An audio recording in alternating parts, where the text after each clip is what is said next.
So Joe, what was up with you getting super upset about the whole like digital face thing, man? You were really like kind of in the I just thought, I was just like, I'm not there. It's probably, hope it's going to be interesting. They got a guest, and maybe they'll talk about something interesting, and it's all, Lauren's face on Star Wars is terrible. I'm like, You seem so worked up. It was very important in the moment. It was very important in the moment. I was like, yeah. But that's all. If you had been here, we would have talked about Luke Skywalker's face. Still. And I'd have been like, Because I don't care.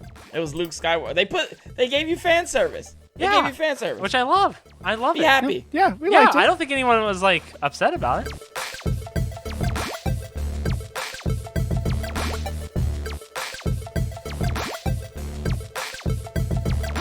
Eric, you want to just start us off? Or, well, I guess we How about some intros, Elliot? Wait, did we just start? Did we just start about anymore? you triggering me to just bitch? We used to be a family. Wow, Elliot. I missed you too, Elliot. Oh, I didn't miss you, Joe. Hi, I'm Joseph Moore of Games and More and Gaming Nexus. That's the intro. And this is the Gaming Nexus show. I'm Eric Otter, and we are joined as usual by Elliot Hildebrand and game developer Max Mraz. And today we have a special guest, Julie Buchanan. Yes. Hello. Yes. I'm also here. Welcome. Thank you. Welcome, Julie. Super happy to be here with y'all. So, Kids. A joke Julie no one is a composer and sound designer for games and films, and she recently helped ship a game, Say No More, which Joseph streamed on Games and More, and there was a recent short film about the making of that game that we featured on GamingNexus.com, so you can go there and check that out. Julie also contributed an anthem pack for Rocket League, and she did some sound design on Godfall, which was a PS5 launch title. And she has a pretty interesting history in sound design. And I'll just start off. So Julie, I spent a little bit of time this afternoon kind of lately researching your career. there has been a lot of stuff. There's a lot of stuff, kind of all over the place. So the first thing that caught my attention was it looks like back in the day you did like cool atmospheric like ambient packs, and I found one on your SoundCloud that's like fair sounds, like the sounds of the Ferris wheel and the sounds of the roller coaster and so on. Did you do that as a specific project, or was that just something like, you know what, fair sounds, going for it? Yeah, that was actually for a project. It was for a Twine game I worked on like very, very early in my career, like fresh out of school. I just needed like ambient recordings of like, water and a pier and like just general outside sounds. And so when I was done with them, I just decided to put them on SoundCloud. And then for some reason, one of them, I think it's the pier track, like people really enjoyed listening to it. And like for like 3 years, it was like my most listened to track on SoundCloud. Just like the sounds of a pier, just like water sounds. So yeah. Still haven't figured out a way to monetize that, but when I can. Did you put together like those piece by piece, or did you actually go out there with a microphone and record those sounds? Like how did you put those together? Yeah, at the time I was living in Los Angeles, so I just went down to the Santa Monica Pier and took my field recorder and attempted to record things, but it can be there is a little bit of splicing because it's difficult to make sure you don't get like music or something like trademarked in the recording. So I did edit them a little bit, but for the most part, it's just, what I heard at that location. And then I think I got rained on, so I had to leave. Like, it never rains in LA, but like the one day I decided to go out and do this, it rained. So your biography says that you enjoy creating creature and gore sound design. Are you a horror fan? Oh yes, yes, I am. like films and games? Yes, both. What is your favorite horror film? Yes. Oh. Okay, It I can don't be know. more than one. It can be more than one. Okay, I But will no say more than I two. don't think this is my favorite one, but the one that had I think it's called The Witch that had like Black Phillip in it. Black the goat. Phillip. Yeah, Black Phillip. That one, like, that's not a favorite, but like when I was watching that, I was just like, are they really gonna make the goat like the devil? Like the goat is like the antagonist in this, and then they did, and I was like, They totally did. all Yeah. right. They really did. They really went there. That was like kind of surprising and nice, which you don't always, get in horror films because they can tend to be very like formulaic. Wait, So- I think I've seen that. Is that? Yeah. I It was think I've on seen that. Netflix. Yeah, Yeah. I've definitely seen that. It was what should we watch? And we just picked a random movie and we totally watched that. And when the goat was revealed as spoiler alert, when the goat was revealed as the devil, I was just like, what? Yeah. And I was hooked. That was it.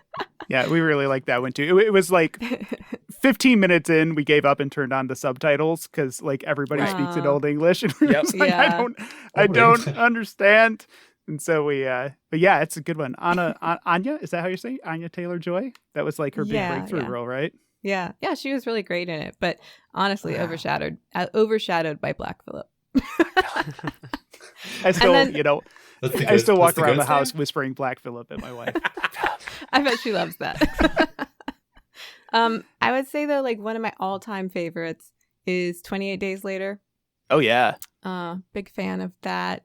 And some like Japanese horror movies like The Ring, Mm-hmm. for example. I love a good like scary ghost film. And then I watched a film a long time ago called, I think, Yellow Brick Road or something like that, where like this group of men get like lost in the woods. And in the woods are some sort of like corrupting influence. I don't know. It was really weird. That It's is scary. that is ringing a bell with me. I've watched so many like obscure Netflix horror films, and before that, video store horror films. Mhm. Yeah, that sounds kind of familiar. I'm gonna Google it after this. I think I've seen that one too. Eric's gonna watch it. I'm totally gonna watch it. Yeah, yeah. And then, Do you like- play? Oh, I was gonna say I also have a soft spot for the Evil Dead remake. Mm. I thought Okay. it was really well done because it kept some of the like silly elements, but then it also just straight up turned it into a horror film, which I appreciated. Okay, I believe that I watched it when it came out, but I don't really have a lot of memory of it. I'm afraid. At some point, when you watch so many horror films, like they can kind of blend together. I think. Yeah. So with Do you your- play horror games? Are you first off, are you a gamer? We know that you make games and work on games, but are you a gamer also? Yes, I am also a gamer. Yeah, I do. I play a lot of different types of games, but some things that I notably typically don't play are like first person shooters and platformers. Those Mhm. are not really my favorites. But for horror games, I used to play some Silent Hill games, Oh yeah. which were Yeah. fun. And then recently I've been catching up on all of the Resident Evil games. So I played 3 and 7 and 8, the one that was just released. Mhm. And Village, yeah. 2. Wait, what was the other remake that they made? Was that 2? They did 2 and 3. 2 and 3. Okay, yeah. So I also played 2. Cool. Yeah, as a sound person, Silent Hill is probably interesting.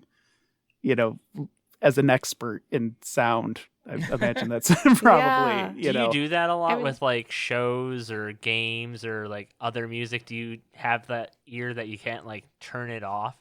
Like, for example, I used to be a driving instructor, and so when I see bad driving, it's hard. I'm just like, oh my gosh, you didn't signal far enough away, or you didn't. Like, it's hard to turn off, Mhm. right? Like, I check people's blind spots when I'm in the car with them. Do you do that with like game show, like all that other stuff? Is it hard for you to do that too? Yeah, I would say like there are certain things that I might play or watch where if the audio quality is bad enough, I won't really want to continue playing it or Yep. watching it. And then I also always have thoughts like, and I'm listening to it, I'm like, oh, that's really cool how they did X. Or on the other side, like, oh, if I was doing this, I would have done this another way.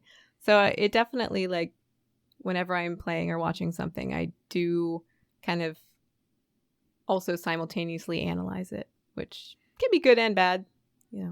Yeah, you're right though, Elliot. It's hard to turn it off. Oh, it's impossible sometimes. Yeah. Yeah, It is. I used to be in bands, and it's kind of ruined concerts for me, at least to an Same. extent. Like, I can still get swept up in a really good one, but there's still that piece of me going, he just missed his pedal. Like, he did, he did like broke a a complete string. asshole. Yep, Right. that's us. That's me. Well, like, do you have that too, Max, with like other games? Like when you look at another like small developer, or like a 1 or 2 person team, do you look at things you're like, wow, they really kind of cut corners on that, or is that not something you really notice? No, I mean, I don't know. I feel like everybody might notice that, but if I think it's more coming from like the scrappy indie scene. It's like more of an appreciative, like, wow, how, they managed to pull this off, even though I know for a fact that's like a dude, or like there are 2 people working on this and they've got some really dope 3D effects that I wasn't expecting. I think that's cool too. But I mean, yeah, for sure, whatever field you're from, like, I think one thing I've noticed way more since doing sound design for games and stuff is like just how like bass sound effects when I actually hear them. Those are like my favorites when there's like a good like. So makes sense to you one of those. I agree with that. I agree with that a lot, Max, because I think like having worked in game audio now for several years, like I'm very empathetic to projects that maybe aren't like as polished as one might want them to be, because I know all of the work that goes into even getting it to, you know, a certain level where it's shippable. So I'm very like, you know, if there are a few things that are kind of like unpolished or rough around the edges, like I don't pay too much attention to it, because like, you know, I know from my own experience that things get shipped and you don't get to do everything you want. And that's just how it is, especially when you're on a small team, or if you are the team, you know? Yeah. Yeah, you really just get more of an appreciation for like small things too. Like when you're just like, oh, this sightline here coming around this corner is really well done. And you'll just like, my wife will sometimes walk in on me just like running around games, just like looking at walls and appreciating the art and stuff like that. She's like, I wanted to watch anime and you said you needed to play video games. So like, what are you doing? Like, no, but they did it so good. Look at these bricks. That's really funny. So, Julie, you did several of the creature sound effects on Godfall, and I watched your sound reel, which was fascinating. I mean, when you're playing a game, you don't necessarily appreciate like the way the sounds line up with the animations. But in your sound reel, you can really see like the monsters like clack their pinchers shut, and the clack is like perfectly timed. So with those sounds, and if you don't want to give away like secrets of the trade, that's Inside cool. baseball. But like, Oh, yeah, no, but I'm inside always baseball, willing. like the little chittering sounds and the clacking sounds and all of that. How are you producing those sounds? Are you recording those sounds? Are you like out back beating a sieve with a wooden spoon? Like, or are you creating them like on computers? Is it a synth thing? Like, how are you making those? This is actually a really funny question, because I was recently on another podcast where they asked me about something, and I was talking about like, you know, the crab sounds. And then I realized like, oh my gosh, I don't even remember how I made those. Like, why is everyone at some fixating point on the you kind of crabs? like make a bunch of things, and you do it for a week and then you move on, you make the next thing. And then like a couple months later, you're like, I have no recollection of making this. But, since that podcast, actually, I have been able to recollect a little bit. So yeah, it's kind of, I would say it's largely 2 parts that come together for me in making something like that. There's finding source material, which can be anything like you suggested, like, banging stuff together, whatever. I think that for me, I was using like chopsticks and like scissors and little clicky, clacky, and metallic elements to make the sort of sharp like clacks and slice sounds. And then there was also a vocal element, which I'm pretty sure I used a contact mic for, which for anyone who doesn't know what a contact mic is, it's just this tiny little mic that you can put on the thing you're recording, and it records like the vibrations of the sound. Oh, neat. So kind of combination of stuff like that. But yeah, I mean, a lot of times you can use stuff that you would never even think of using and turn it into, like creature vocals. Like, I think I used like some squeaky balloon sounds, which are like a not mammal in nature or creature in nature, but you can manipulate stuff like that to make it sound like kind of tonal. That's cool. That's pretty sweet. Yeah. I'm always fascinated by stuff like that. And it's very like trial and error. It's kind of like you might have one idea and go for it and then be like, this is not working. So you got to just reevaluate and try another idea. But it's interesting that you noticed like how tight things are with animation, and how like in game you might not normally notice that because there's like so many other things like stimuli that you're paying attention to.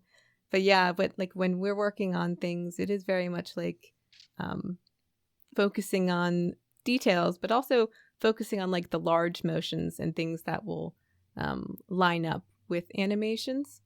Like I watched of, like go too far in like focusing on details, so you kind of got to keep it like a balance between matching every detail and then things that kind of like cover small details but are not incredibly detailed. Footsteps are a good example of that. Like especially in like film, if you have like 5 people walking across the screen, you don't actually need like 5 pairs of footsteps, like that kind of thing. Right. I watched your implementation reel also, which I think should be required viewing for anybody interested in like sound in video games, because it was about a game you worked on called The Other Half. And it was all about like the part that fascinated me was the part where you were talking about the dodge motion or the roll motion and how you had a specific sound to it. But then when it was attached to the motion in game, you realized people could just spam that dodge button and it was just kind of like bunching up and it not making a distinct motion. And then you worked with the developer for to solve it because it was an issue, and they actually changed the animation. Sorry, I'm telling your whole story for you, but no, it's okay. You recently watched it, so you kind of know it better than me. Yeah, that's just what got me. And then when I watched the sound thing, that's what got me thinking about like the syncing of the animations with the motions and so on. It is definitely a benefit to bringing sound into the production process versus like the more post-production process, because sometimes like how you make sounds and how they tie in with game mechanics or animations can actually influence the mechanics and animations themselves. So yeah, it's really an astute observation. What's been your hardest project so far, would you say? Hardest project? I'm gonna go with Barbie. You Can Be Anything. Actually, you're stealing my thunder. Actually, I was saving Barbie. You Can Be Anything. Oh, sorry. Barbie, You Can Be Anything. That's actually that. I don't know if I would say that was my most difficult, but there were very difficult elements of that game because I did a lot of dialogue editing, and the Barbie's voice was very, very dynamic, as you might imagine. Barbie's voice to be. And that dialogue needed to be mixed really, really hot, very loud. So it needed to be sitting around like negative 14 LUFS, which is really, really high for dialogue. So it was hard to like compress her voice enough that like the dynamics were contained while still retaining some like organic texture to her voice. So yeah, there were challenges for Barbie You Can Be Anything, for sure. I win. Like, you do win. I feel like, I don't know, maybe like 10% of our audience is like, oh my gosh, that's intense that you managed to get the dynamics in there even with such high compression. And the other 90% is like, what? Well, like, really, no, that's I'm hard. Sorry, it is a very niche thing to talk about, but it is it was a voice game, so all of the audio needs to be sitting at negative 14, and for dialogue it normally sits like anywhere from like negative 23 to like -18 maybe, just depending on your project. So -14 is pretty hot, and then it gets compressed, like really, really compressed after that, so you lose a lot of information. So yeah, it was a challenge. I actually went to Game SoundCon one year, and I asked someone who was doing a dialogue workshop, I'm like, do you have any tips for like, mixing and compressing something for -14 LUFS? And they're like, you have to do that. Okay. All right. There's my answer. There you go. So what is that game? What is Barbie You Could Be Anything? Because I did some Google and I did not come up with much. So it's an Alexa skill. I did a couple of the games you'll see on there. That's what I thought. Yeah. And it excited me because I saw you also did Ghostbusters Franchise 84, which was an Alexa game. And Yeah. I was fascinated because I didn't know it existed. I played one of the Alexa games. I played the Jurassic Park one. I think I did it in the car through my phone one day. I can't remember. Not while driving, though, of course, right? It was very interesting, and it looks like you did a couple of those because you did Ghostbusters and Barbie. And were there any more that you did? Yeah, I did a Foodimals, Cloudy with a Chance of Meatballs. Mm-hmm. And I did a Rock'em Sock'em Robots one. Cool. And I think I did a little bit of work on an American Girl one as well. Okay. Yeah. I worked with Sony Pictures Voice Department for a little while. They were the ones that were producing all of those games. And it was definitely unique because I hadn't worked on voice games before. And I also didn't know that like Alexa skills were a thing. So it was totally new for me. And then also totally new, a totally new challenge for mixing and making sounds for voice games. It was kind of like doing audio for like a radio show or like podcast, I think, because you have to make sounds that are like clear enough in their intent and in accentuating the narrative in providing context that without visuals people can understand it. So it was definitely unique. Right, and that's why the mix has to be so particular as well, because it could be coming through like an echo. It could be coming through somebody's phone, right? So yeah, it had to be mixed for like the lowest quality reproduction of it. Wow. Yeah, that's cool. That makes sense. I don't know why, but like the Amazon Echo devices,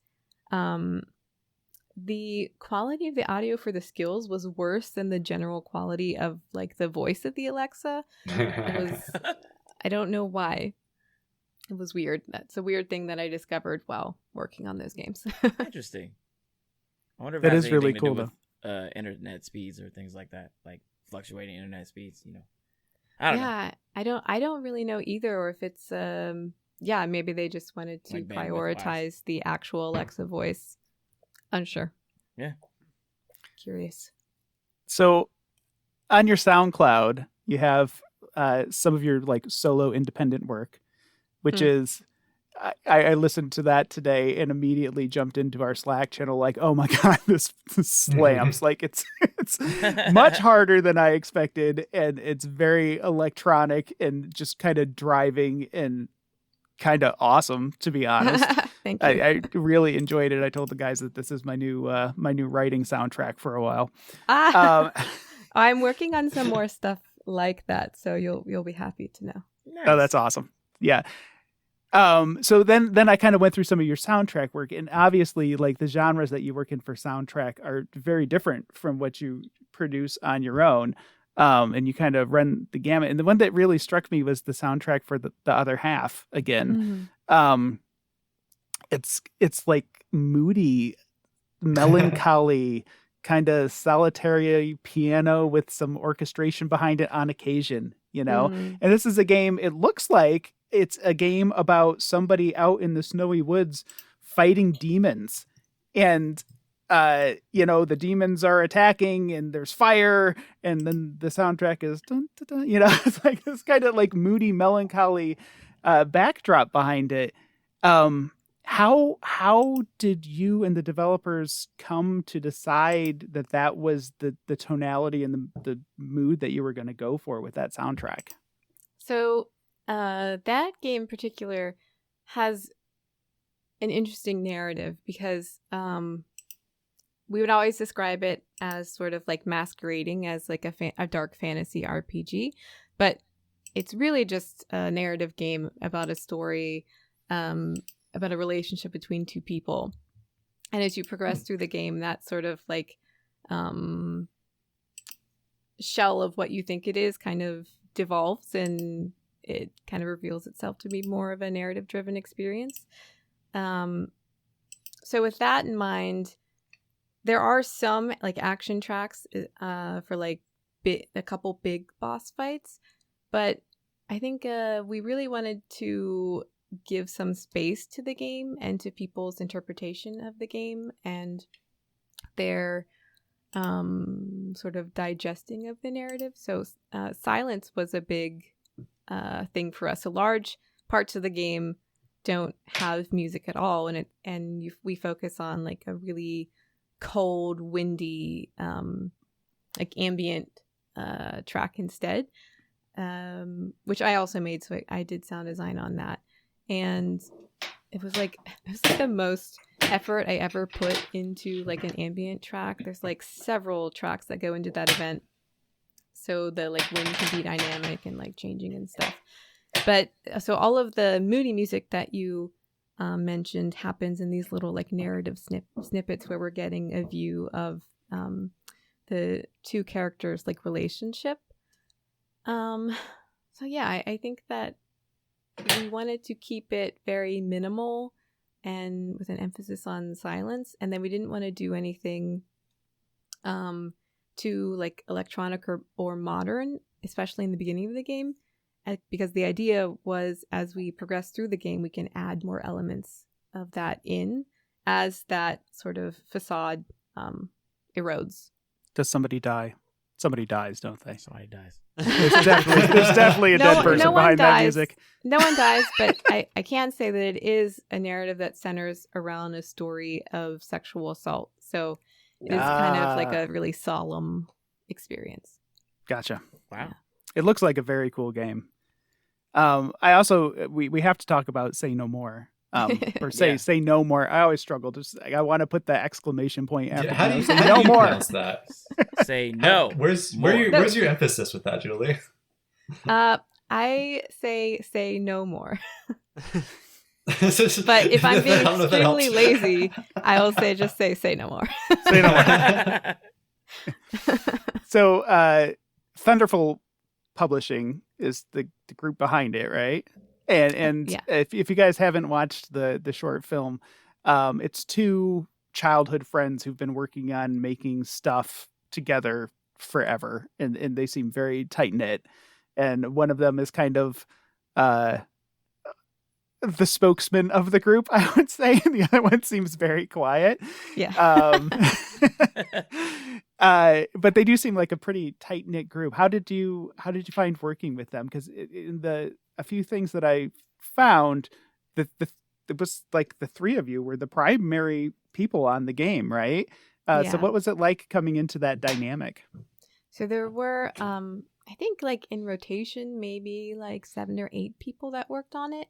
But Marius and Nick, the two you're talking about, were always on the project. And then I was normally always on the project as well, with the programmers and artists sometimes shifting. But working with them was amazing. Like, I loved everyone on the Studio Fizbin team. They were so nice, and like they gave me a lot of creative flexibility and freedom, which I don't always get. So I really appreciated that. Yeah, I have nothing bad to say about them. They were just amazing. I love them. Oh, that's all. awesome. Nice. So how far into the development of the game, like how far along was it when you came into the project? So Marius and Nick had a prototype of it for like at least a year, which they had shown around at a couple different festivals. And then when I was brought on, they were just starting to like rebuild the game from essentially scratch. Like they had like the first level kind of set up, and then that was it. So I was brought on pretty early, and for about the first 2 months or so, like I was just kind of making music without any like levels existing or anything like that. Just kind of like, I don't know, write some cool bangers, go. So yeah, so I was definitely brought on a little earlier than usual, but then the production development ended up stretching longer because of various issues involving COVID stuff. So I think all together, like the big stretch of how long it took was probably maybe like 8 months, and then there was like an extra month or two later, like for extra QA. So Gotcha. yeah, pretty early, and then it took a while for level building to get done. So it was always kind of like switching from different tasks depending on where they were at with production. And you said they gave you kind of free reign, or at least loose guidance maybe over what sort of music they wanted. So how did you settle on the tone for that soundtrack? Because it's a decidedly it's so good. It's so good. not even because you're here. It's so good. Like if you watch the stream, I'm like, this music is so good. And then you saw the tweet, and I was like, oh my god, she made the music. It's so good. It's very specific too. I'm so glad you liked it. So they gave me sort of like, well, when I was pitching for the job, all I had seen was like this GIF of the game, and I was like, oh my god, I want to work on that because it looks so fun. And so I sent them my reel and whatever, and then I sent them like a little kind of like music palette, if you will, with just like different ideas. Like, I think we could do something like this, or I think we could do something like this, and like take these elements but leave these elements. And I guess they really resonated with that. It was mostly like just like high energy, kind of like Nintendo stuff. Because if you've seen what the game looks like, it's very like low poly, kind of Mega Man Legends inspired. Yeah. So it felt natural to me to stick to a sort of late 90s music aesthetic, but with a little bit of modern elements and different elements mixed in. And then later, Marius had given me a mood board that had like Sailor Moon and Yuri on Ice and really the cute elements like that. And I was like, okay, so I should add some like J-pop elements as well. And there's even like one track called Sailor No, because it's like it mirrors the Sailor Moon like transition sequence, like the classic one. So largely the visuals informed what I wanted to do. And then I'd also say like I like writing electronic music, and it's an easy and intuitive thing for me. So I know I didn't have the biggest budget or the biggest like amount of time to work on it. So I was like, well, let's make something that is going to be feasible for everyone, that we can get in the game quickly, and that I don't have to spend too much time or resources on to make. So that was another consideration. Awesome. And obviously the game has had a pretty positive reception, I think, just from the gaming public in general. How did the Fizzband folks and you, what were your feelings like when the game came out and it was so instantly beloved by people? I think for me, I definitely had some relief because, in any game cycle, you can have doubts about like, oh my gosh, like what if it doesn't get finished? Like, what if we ship it and it's not good enough? Like, all of these doubts happen, regardless of the project that you're working on. And so there were definitely moments when I was like, I didn't doubt the team, but I would doubt my own decisions, and I would be like, oh my gosh, like, am I like wasting my time doing this thing? Or like, is anyone going to play it? Like, stuff like that. So, but, like, as I worked on the project, those went away. So by the time we released it, it was just like a good, calm, relief feeling, mixed with a little bit of like anxiety about like, finding every review that didn't like the music or something. Like, oh no, oh, yeah. no, Nope. Don't do that. One person said like it was like they were like good melodies, but like no one's gonna buy the soundtrack. Like unmemorable or something. Oh, That was, stab. I can say that is not true. People did in fact buy the soundtrack. Yeah, you bastard. Yeah. Yeah. So yeah, I think Studio Fizbin also probably felt a lot of relief. They were like working on 2 other games concurrently and trying to ship both of those. So I think for them there was probably a lot of relief with, having one out the door so they can focus on the other stuff too. Well, it's such a positive game, and the way that it's I don't know, reaffirming to people. I was just thinking about it the other day because the whole point of the game is letting people know that they can say no to stuff that makes them uncomfortable or things that may be taking advantage of them or just stuff they just flat out don't want to do. And I had a recent job offer and I ended up turning it down, and the people, like, I ended up feeling really bad about it. And then I was thinking of it in terms of like, no, I don't have to defend myself. I don't have to defend my choice. I can just say no, because say no. Isn't it so cool that like you can think about like that message and like apply it to your own life? Absolutely. Yeah. It's a really cool game. It's kind of a little miracle of a game. It's very cool. I've definitely had that experience where I'm like thinking I need to make an excuse to not do a thing, and then I'm like, no, like I don't have to do that. I can just say, hey, I'm not feeling it today. Let's do it tomorrow. Right. Exactly. It's like, it's fine. You don't need to make an excuse. So it's definitely impacted me positively. That's awesome. So I have one more question, and it could just be a very quick answer. But I saw on your list of things that you've worked on, Rock'em Sock'em Robots. Is this a game, and where can we find it? Is that the Alexa skill this is you also mentioned? one of those Alexa skills. There's an Alexa game about Rock'em Sock'em Robots? We talked about this, Eric. But I think that there was a visual component to that one, but I don't exactly remember what device. And I think it's like a UI component where you can like watch the robot animations. So, is it just like Alexa punch? Alexa punch. Alexa punch.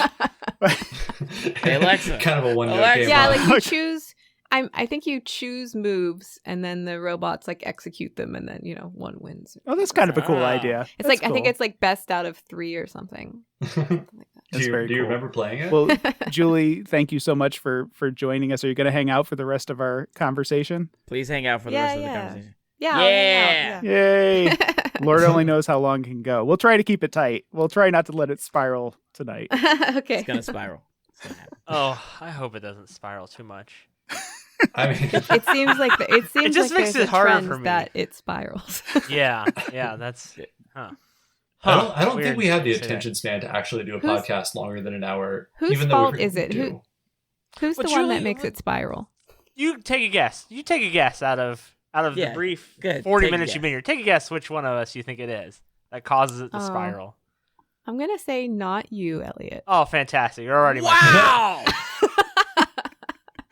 Maybe. Okay, gee. Yeah. Okay. Now I'm gonna say a combination of Eric and Joseph because they seem to be the most vocal. That's weird. Among you four. Odd. This checks. Maybe we'll have a poll question on Twitter or something about that. Oh no. Is it incorrect? What No, you nailed it. Nailed it. No, yeah, you bingo. nailed it. You nailed it. Sir. No. Yeah. Wow. Bingo. All right, give it to us, Elliot. What do you got? All right, so I sent a link to everybody in the chat about Playdate. This is one of those things that I looked up a long time ago. I think I just like ran into it on the internet randomly, but now it's like actually becoming real. Mm-hmm. The description of Playdate, it's a small device. It kind of looks like a small Game Boy. It's got a 2.7-inch screen, 400 by 240 black and white screen. So it's like a 1-bit pixel kind of thing. It's got a D-pad. It's got 2 buttons on it. The weird part of it is that it has a hand crank that controls gameplay. Oh, wait, that's not for power?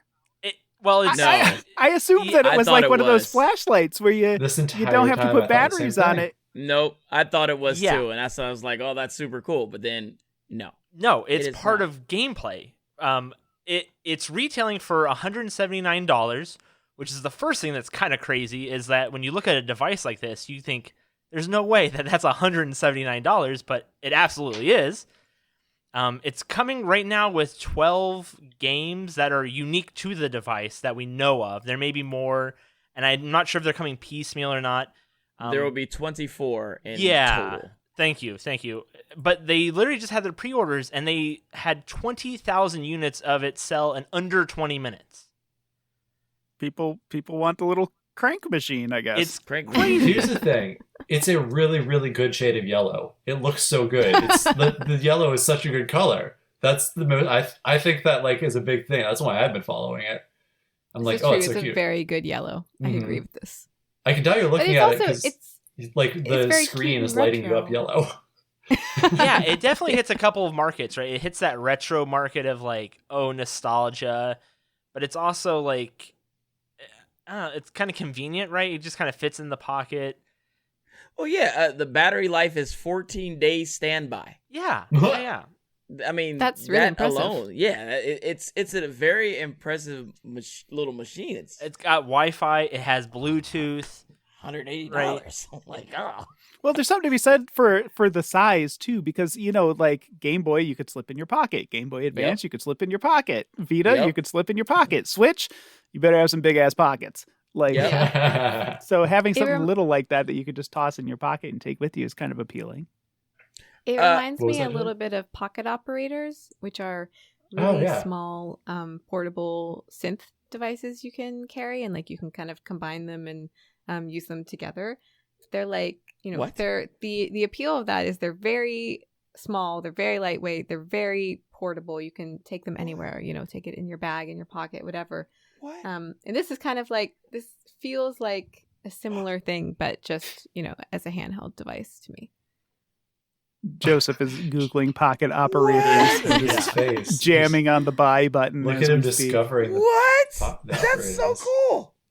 Yeah. If you weren't one of the 20,000 people that got a pre-order in, you're probably out of luck for quite a while. Where they're assuming that anything after that 20,000 won't reach people until 2022 or even 2023.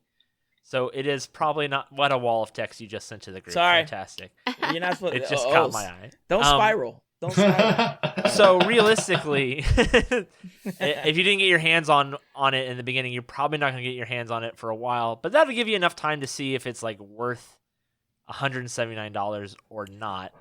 Mm. Well, I just read, and maybe this is the turning point for me. There is also going to be coming an SDK where you can make your own Playdate games, and the SDK is free. Okay. You can get when you get the system, you also have the ability to get the SDK for free.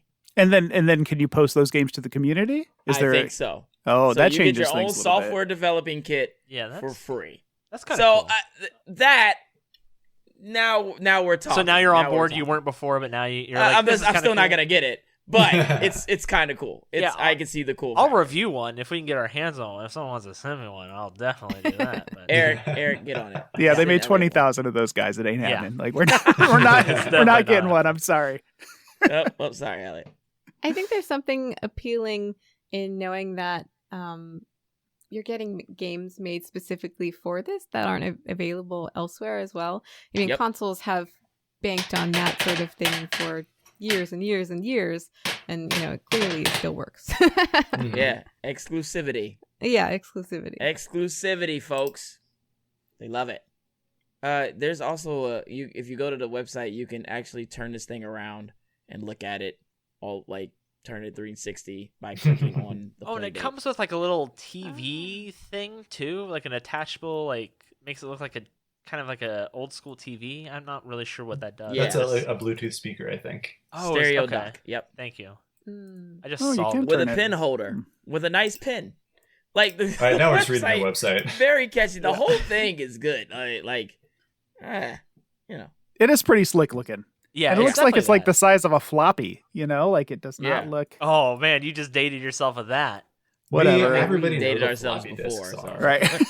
Everybody, we just did a whole birthday celebration for him. So Yeah, let's not 100 bring it up years again. old. Oh.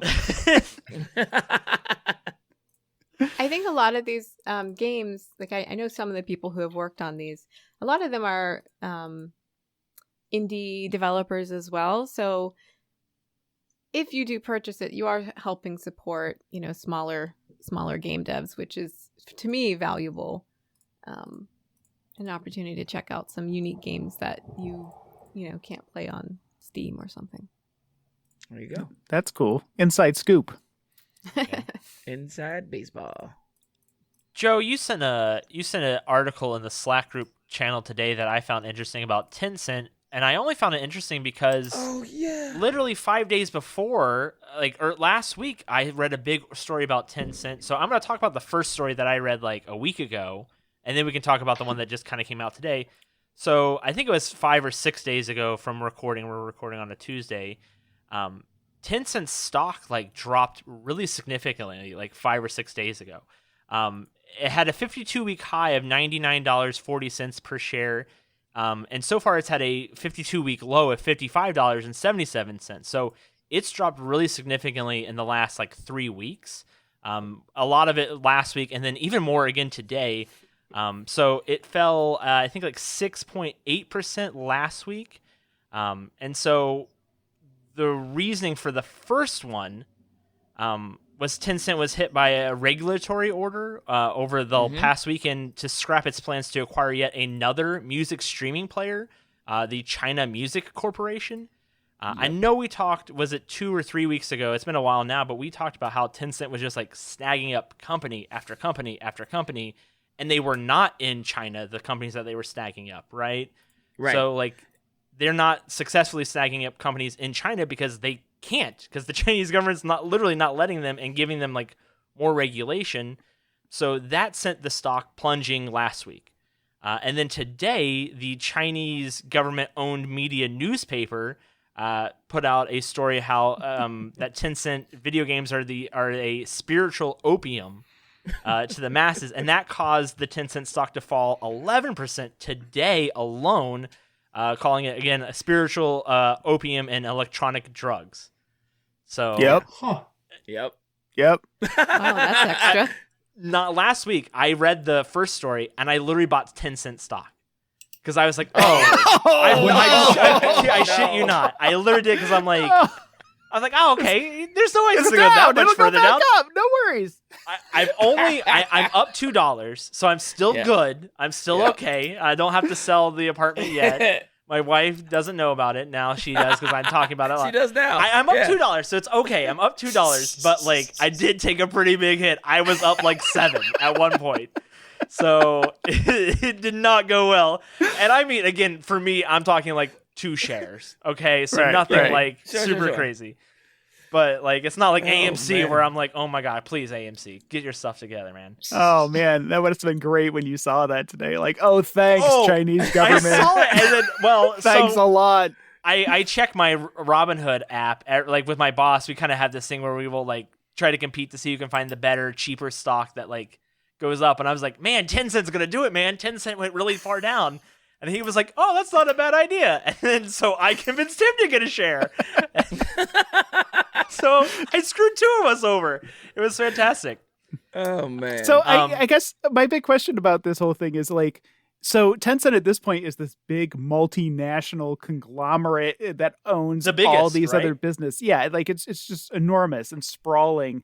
How much influence does the Chinese government have on their operations outside of China?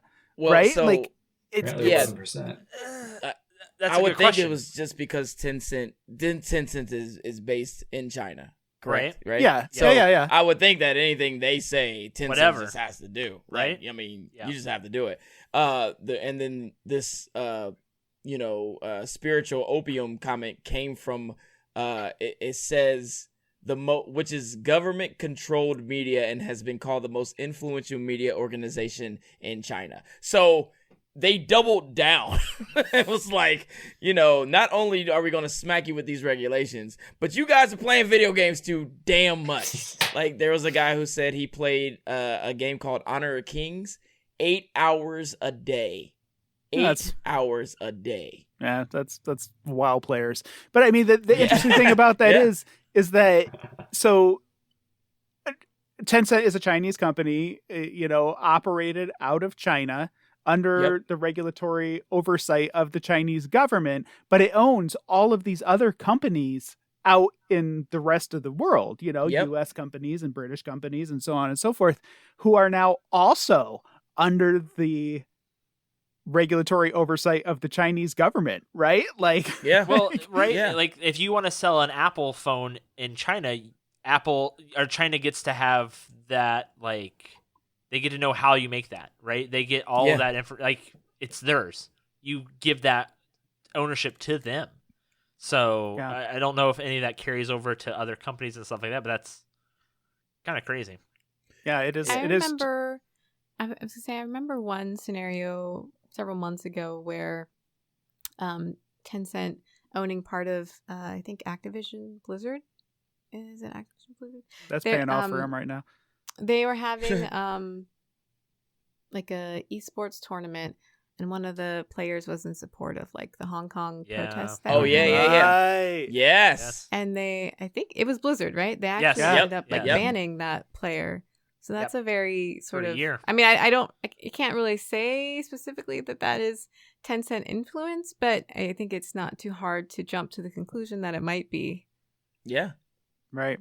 Yeah. So I think there are instances where the political aspirations of Tencent or the Chinese government do sort of trickle down a little bit. Or a lot of it, right? Yeah. It also says in the Well- wake of a now deleted Spiritual Opium article. In the now So- deleted Well, Spiritual so Opium it was article. deleted online, but it's still in the print, right? That was Right. the other thing too. So like it's not like it Tencent went away. Promised to institute further restrictions on playtime for underage players, including limiting playtime to 1 hour a day during the week and 2 hours a day during holidays, banning an under 12 players from making in-game purchases. I'm cool with that last one. I mean, As a parent, that's Yep. fine. Yeah. Thank you, Chinese government. Yeah, so there you go. And they're not elaborating on it. They're just saying that's what they're gonna do. And people are like, "What?" And I'm like, "How are you guys? You're not used to this. You should be used to this. That's what it's been. That's how it's always been." So I don't know. It's crazy. As long as their Interesting. stock rebounds a little bit tomorrow, I'll be good. It's fine. Hopefully, Fingers crossed, right? Sell, Come sell, on, sell. China, you can do it. sell. Yeah. I do think also Tencent influence can be seen in some of the free to play model that some games are kind of employing now. Mm-hmm. I don't think it's entirely Tencent's influence, but it's definitely something that they do as well. It's kind of similar to like the loot box issues that we've had here. Yep. So I am curious to see if eventually there will be some regulations about free to play games. Psychological trickery and endorphin pumping. Yeah. Mm-hmm. Yeah. Elliot, did you know Tencent was behind Pokemon Unite too? Yes, We I talked did. about Well, that. and we we didn't even put two together. I was like, oh. Pokemon Unite, it's such a solid foundation of a game that has been ruined by and large by microtransactions in the sense that it's literally pay to win. You can literally win. pay money Yeah. and have items that the Pokemon can hold that it's crazy because Yeah. the other part too with the item thing is if I'm playing against another opponent, I have no idea what level that item is leveled up to that I'm playing against. It could be at max level when my item is not, and I have no way of knowing that. So am I like just throwing my head against a wall hoping I go through the wall? Like it's crazy. The game has some balance issues to it, but not a lot, and they literally just patched some of that today or yesterday. So a lot of that has been fixed, but the way the item system works and how you can just pay money, and you can pay a lot of money if you want to level up these items to the max. It's kind of disappointing, and I'm a big Pokemon guy. I just like everything Pokemon. I give anything Pokemon a chance, regardless. The name alone for me, right? Like they've got me, right? So I tried it. I lasted about 2 hours, and I was like, I'm done. It just isn't. It's just not for me. All right, that's not the kind of game I want to play. Yeah. If you were like, hey, it's $10, and you don't have to worry about that, that's one thing. But when you're like, $40 to unlock one item to max level, I'm like, I get what you're trying to do. You're trying to make money. You're a company, that's fine. But like, yeah, it's just I'm not sold. I'm not sold anymore. Right? My time's more valuable than that to me. I gotta use that money for more 10-cent stock. Yeah, more 10 cents. More 10 cents off. Are you guys familiar with the filmmaker Dan Trachtenberg? You probably are without realizing Name some films. it. I know the name. What's the name of films? Well, he did here for me? 10 Cloverfield Lane, which is the best of the Cloverfield movies. Indeed, it is. Yes, 100%. Okay, yeah. Okay. Ramona Flowers. Yeah, fantastic. He did a couple episodes of Black Mirror. He did the playtest episode of Black Mirror, which is arguably one of the better ones. Oh, that is a good one. Yeah, well, yeah. there's very rarely a bad Black Mirror episode. No, but that is a particularly Yeah. good one. A very good one. He's kind of got his hands full. He's directing a new Predator movie. That is a prequel in the sense that it takes place. It's about the first Predator to visit Earth. An always welcome failure. Like, I love to watch the Predator movies. I never have any expectation of them being successful. He's also working on a Waterworld TV show. Now that's weird. That's weird. What sort of sucker for punishment would go after that? Like, notoriously the hardest film shoot of all time. Really? Like, just a complete shit show disaster. And somebody's like, yeah, it's been 20 years. Let's jump back into that one. Like, that seems like the way to go. That's interesting. Yeah, so he's developing that. The Predator one was really what caught my attention. I just was trying to look up more information about him, and I discovered today it was announced that he's also directing a Waterworld TV series, but no word on Kevin Costner coming back to reprise his role. I doubt he would, but that's neither here nor there. Anyway, the Predator movie is supposed to be like a prequel. No one knows if it's going to be a period piece. There's a lot of rumors that it is going to be a period piece. So I think that's kind of cool to be like old school, like, muskets versus Predator. Like, how do they outwit the Predator? I'm into That would be very interesting. Yeah. Yeah, it would be cool. Would Cowboys. watch. I haven't seen any of the Predator movies, but I would watch that one. Same. Wait, none of them? Mm-mm. Whoa. Same. Not But Mr. Darcy versus the Predator? Sign me up. Yeah, right. Alien? Frankenstein's monster, though? Yeah. So you have to watch the first one. Just the first one's good with Arnold, right? Yeah, no, Yeah. I do. Yeah, I do want to watch one. Well, Just isn't watch Danny it. Glover in the second one? Isn't he Yeah, the guy? don't watch Yeah. it. Oh, Danny Glover Oh. and It's Gary good. It's bad, Busey though. Yeah, before the accident, Gary Busey. and Bill Paxton doing his whole aliens freak out shtick again. Like, he does the whole go down in flames thing that he does in Aliens. Yeah, it's all right. It's a weird kind of dumb movie, but it's all right. It's worth a look if you happen across it. The newest find one it with hard. Keegan-Michael Key, that one's pretty good too. Oh, really? Oh yeah, it's fun. It's a funny movie. It's witty. Huh. I'm sorry, Julie. What were you gonna say? Oh, I was just gonna say I find it hard to get into older sci-fi movies. It's kind of like they're not scary. They're just kind of funny at this point. So I think it's hard for me to go back and watch them. How do you feel about Aliens, Julie? See, I watched Alien, the original Whoa. Alien, and that set the tone for how I think I feel about other older sci-fi films. Where I was like, okay, I get it. Like, at the time, this was unique, but now, I'm watching it in 2000 whatever, and it's, Right. it doesn't have the same impact for me. So I would recommend. But I do love sci-fi, and I do love Aliens. Like, I'm a big Mass Effect fan. So Oh, I have to recommend watching the second Alien movie, the Jim Cameron one, because I really feel like it still holds up. Like, if you watched it today, it would Aliens? not seem too dated. Yeah, Aliens. Yeah. Okay. Yeah.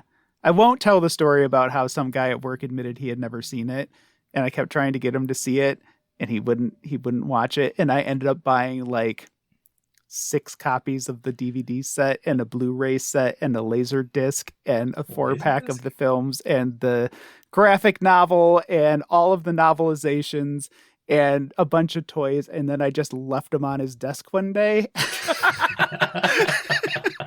So you just told the story. And that is dedication, folks. Yeah, you're insane to work That's with. how I feel about That is- Aliens. Julie? How did Good you to know. feel about how'd you feel about Mass Effect Andromeda? Did you dig it or not? Oh, what a definitely a troubled game. Yeah, I wanted to Um, like it, but man, the premise was yeah. solid, but the execution was just so. That was the last game I pre-ordered. That was the last video game I pre-ordered, and after that, I was like, I'm done. It's the last. I'm not doing it. I'm just not. I did kind of push myself to get through it the whole way, but it didn't really live up to the original I know. trilogy for me. Man, Yeah. such a letdown. Have you checked out the remaster at all?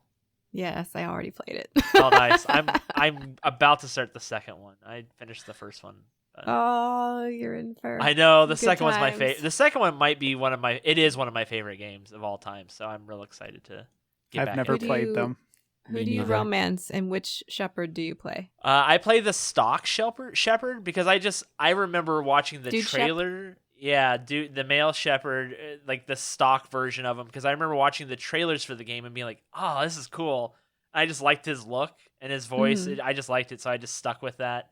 Elliot, Yes. wait, you can design the character in that game, I know, right? but I like the look of it. But Elliot, you can. Character creation doesn't do much for me. Like that doesn't like make or break me Same! on a game. It doesn't do anything for me. You made I'm Joseph not one scream. of those You took the people. mine. I'm not one of those people that spend hours on like, oh, look at me. Yes! Like when we played Ranch Simulator, Eric, with John, I literally tried to make my character look as dumb as possible. And that Like, I worked wanted him to very look well. as- Yes. yeah. No, you looked I like made an him as idiot. fat as possible, no shirt, cargo pants, camo cargo pants. It was really funny. Blue actually, watching hair. Elliot Yeah, run around. mustache. That is Yeah. another appreciation of the character creator, though. Mhm. Sure, for sure. Yes. Yeah, I did fair that. enough. I did that in PGA golf. I made like just Yeah, a freak show in PGA yes. golf. Yes, But yes. typically, what I do is I take every single character creator and then I try to make the character look like my wife. Like every single time. That's really funny. I play. My wife is running around the wastelands in Fallout right now, and that robot even knows her name because I name her. I name the character Zoe because that's my wife's name, and the robot comes up and says Master Zoe, like because they recorded all those names for the voice files. But yeah, I always play as my wife. Nice. I love that. That's really great. I think So that's I did- Elliot, I am I- with you on character creation. It just doesn't do it for me. Is he It's- black? Does he have short hair? That's the guy. Put a shirt on. Let it go through the game. But I romanced in the first one. I romanced Ashley the first time I played. Let's see. I romanced in the second one. I think I romanced Miranda because she was like the new character of that one. And then the third one, I think I romanced Tally. I think that's who I went with. Oh, okay. So A lot- I kind of okay. changed it. Yeah. Yeah. So, Max, about you? Who- And you thought do you engage Elliot, with the? I was going to say, and you thought Elliot wasn't the one that made this podcast spiral into an hour and a half long? Ah! All I had to do was get him talking about Mass Effect, though. yeah, I can talk. I've read all the books. Man, I can talk about Mass Effect. Julie set you up. It's really me. I'm the one. No, you, Yeah. you set him up. Thanks, I'm thanks, glad Julie. you did that. Thank you. Great. I always played as Fem Shep. I gotta love Jennifer Hale's performance. Yeah, It's it is very incredible. It's so good. And then I'm a Garrus fan. I Yeah, romance Garrus my every my time. first cat was named Garrus. We named our first cat Garrus. So Oh my gosh, that. Yeah. so yeah, I'm a Garrus fan too. The last two stories I have, the first one is about Xbox and PlayStation. PlayStation 5 and the Xbox S and S are the fastest selling versions of those consoles to date. I guess that's fantastic. It's not Yep, really that yep. shocking. Not No much one to say really about cares. that. Yeah. Moving yeah, on. you're like, Moving eh. on. So, but Yeah. they're very happy to let you know. They really want us all to Well, know that Xbox wasn't. Xbox still doesn't want to let you know. This is just people were like, Yeah. maybe they sold this many. Xbox doesn't care. PlayStation was like, no, we sold this many. Yeah. Fuck you. Yeah. Make more. Still can't find a PlayStation, so Yeah. whatever. The last thing I have is about Scarlett Johansson suing Disney over the Black Widow release. I found this really interesting for a couple reasons. First off, they're trying to like call Scarlett Johansson out for like, suing them because of COVID, Ooh. when in fact Disney themselves is like, hey, we're still Ooh. having like Disney World and Disneyland open. Wait, so We're what still, is- what is the story here? Those bitches. Okay, so basically what happened was Black Widow had been delayed several times due to the pandemic because it wouldn't make as much money in the theater, obviously, because nobody is going to theaters.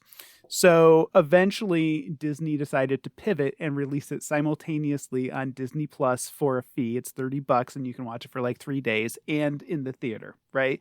Initially, it was a big success. The first week it made bank, Yes. But after that, it immediately fell off. And a lot of people attribute that fall off to the fact that, oh, hey, I could watch this on my TV. I'm totally throwing this shit up on torrent, and Yes. and bootlegging the hell out of it. So the movie, like the box office dropped like a rock. Like it was like an 80% fall off in the second week, which is enormous. Yeah. Scarlett Johansson's pay is based on the box office take, right? So her initial deal was, hey, I get this much money for each of these benchmarks in the box office. So the argument is that by taking the film and pivoting and putting it on Disney Plus at the same time and opening the door to all of that rampant bootlegging, they basically knocked the knees out from the underneath the movie and cost her millions and millions of dollars without revisiting her contract. So when HBO did that and moved all of their Warner Brothers movies over to HBO for the year, HBO very quickly realized that they were going to have to renegotiate every contract for all the people in all those movies because they were, taking away part of their livelihood. So Scarlett Johansson very rightly was like, hey, come with the cash. Like, what's up? Like, you guys like really screwed me here. Like, this is her big movie, And Disney immediately turned around like the assholes that they can be and said, Scarlett Johansson isn't taking into account the terrible pandemic conditions and and just like tried to drag her for coming back to them, and asking for, I think, what is fairly and rightly and justifiably in her contract. So that's the story basically. And sorry for ranting about it, but it really pissed me off. It's really crazy. pissed me off. And so now Emma Stone is considering doing the same thing for the Cruella and movie. Emily Blunt as well. Yeah, and Emily Blunt as well. For Jungle Cruise.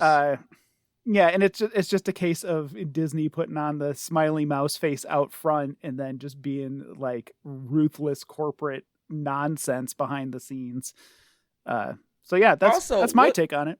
What kind of snarky responses the release of Black Widow on Disney Plus with Premier Access has significantly enhanced her ability to additional compensation on top of the $20 million she has received today? Yeah, they were Bitch, like, what? hey, she got paid this much. They just like straight out were like, hey, we're going to tell you how much she got paid. Isn't this ridiculous? She wants more. You're like, sign up. Nobody's going to agree with you. No, because she earned that money. She earned that money. Let's not talk about how much Robert Downey Jr. pulls, Yeah. like that.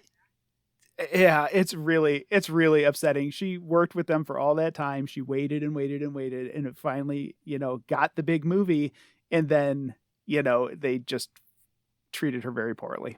Yeah. Kevin Feige, it sounds like he's very upset about it too. Sorry, Julie, please. As a contractor, I am also very upset by that because, a lot of times like larger studios also like they won't even pay you for several months. Like, there are a lot of conditions to getting paid at all. And like, in my experience, the larger the studio is, the worse they are about actually it's paying like it's you. like that in every field. It's like that in my current field of work. The bigger the company we work with, the longer it takes for them to pay on rentals. It's crazy. And then with the long history of like female actors traditionally getting paid less, like it seems really shitty to do what you were describing and be like, well, she already got paid this much. Like, how could she possibly want more? Like, like it's just so disrespectful to the long legacy that, Disney itself has also participated in not paying women as much as their male counterparts. So, and then also like as a composer, like a lot of people who contract like or do any sort of creative a field like rely on back end as part of their income, like in composing contracts, for example, I might get a set amount of money up front paid through milestones, but also it's important to be able to keep like the soundtrack rights so I can later continue to make money off of the thing that I've created. And so it kind of sounds like they're just trying to cut her out of that, you know? They're just like, oh, no, you don't need that back end. Right. But as an actor, it's not like she's acting every single day. You know, it's like she'll do a couple jobs a year or whatever, and like she has to make money off of those. Mm-hmm. Yeah, That's and, how it and works. people. I mean, I don't think people really take into consideration that, like, she's not just pocketing all this money. Like, each actor of that caliber is an industry unto themselves. Like, she has staff. She has, Yes, yeah. a crew of people that she is paying out of that salary. And, so for them to turn around and act as though it's like this act of greed for her Yeah, exactly. to want her rightful compensation is just, it's so ridiculous. Yeah. Yep. Yeah, it's really frustrating. Even just living, like, I'm not sure if she lives in Los Angeles, but assuming she has a residence in Los Angeles as well, even just living there, I mean, it's really expensive. Like, that alone, like, you need a lot of money to be able to live there comfortably, you know?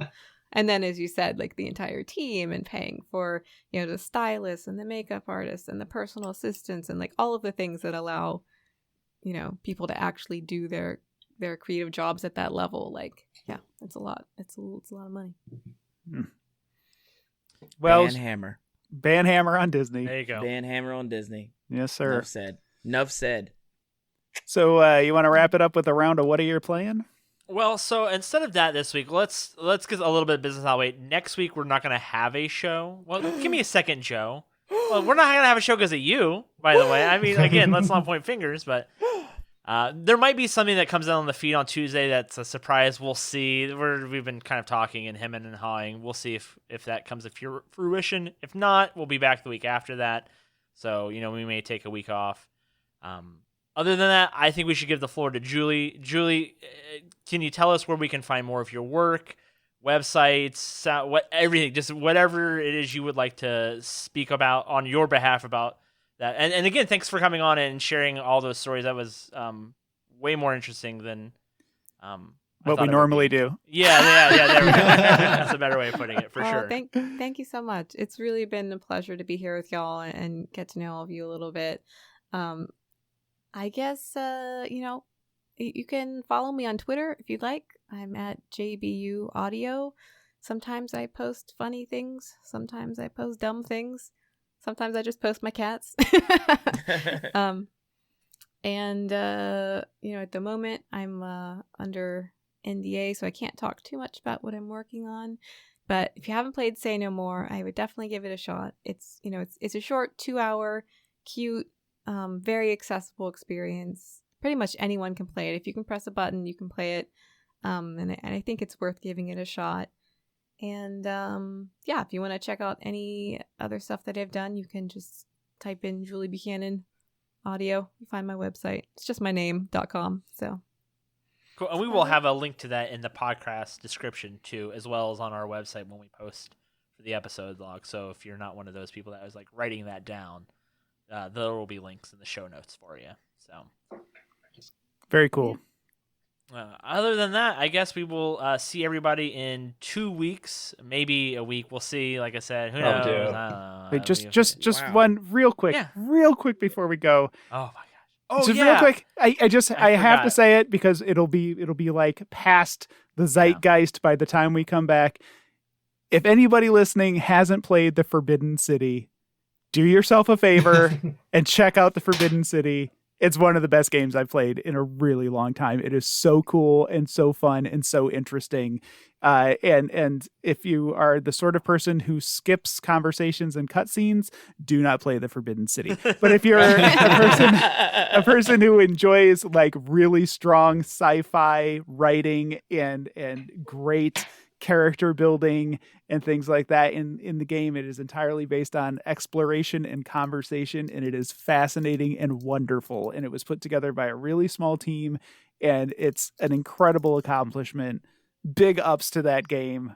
I could not love it more. So that's all I gotta say. Cool. I would like to say that if you want to play a different city game, play Knockout City. It's Dodge Brawl. It's dodge and brawling put together in one. It's dodge. It's a play on words. Dodge ball, and you just run around and just hit people with balls. It's fun. And I would Made like to by say, one of the largest goodbye. corporations in the business. I didn't want to talk about that. Like, why we gotta talk about that? All right, they're not Disney. That's all I'm saying. All right, and they might as well be Disney. Knockout City, go buy it. All right, that's good. All right, I'm not. All right, so your name? Elliot's playing Mass Effect, so yeah. I'm about to play this. Right. Max, anything, Max? Would you like to?